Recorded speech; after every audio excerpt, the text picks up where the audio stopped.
నంద్యాలలో rowdy sheeter దారుణ హత్య కలకలం రేపింది. కవ్వసాయి అనే రౌడీ షీటర్ ను గుర్తు తెలియని దుండగులు కత్తులతో వేటాడి మరీ దారుణంగా హతమార్చిన వైనం. ఆలగడ్డ చాగలమరి మండలం చిన్నవంగలి గ్రామంలో విషాదం. మట్టి మీద కూలీ 4 మృతి. నంద్యాల నడిగడ్డ ప్రాంతంలో ఖజార్ హోటల్ ప్రారంభించిన వైసీపీ పార్టీ యువ నాయకుడు హబీబుల్లా. శ్రీశైలం జలాశయం లింగలగట్టు పెద్ద బ్రిడ్జ్ కింద వరద నీటిలో వ్యక్తి గల్లంతు. గాలింపు చర్యలు చేపట్టిన పోలీసులు.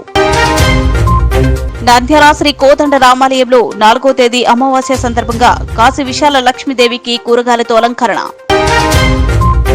నంద్యాల జిల్లా పోలీసుల సంక్షేమానికి అధిక ప్రాధాన్యత. పోలీస్ సిబ్బంది సమస్యల పరిష్కారమే లక్ష్యంగా గ్రీవెన్స్ డే జిల్లా SP Shri Adhiraj Singh Rana.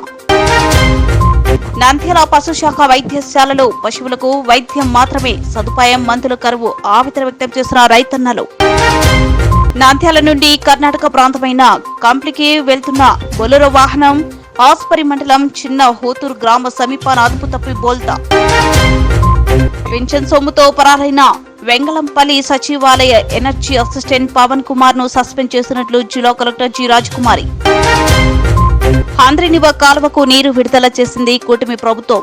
Malavalli pump house వద్ద పూజలు చేసి 6 పంపుల ద్వారా హంద్రినివ కాలువకు కృష్ణ జలాలు విడుదల.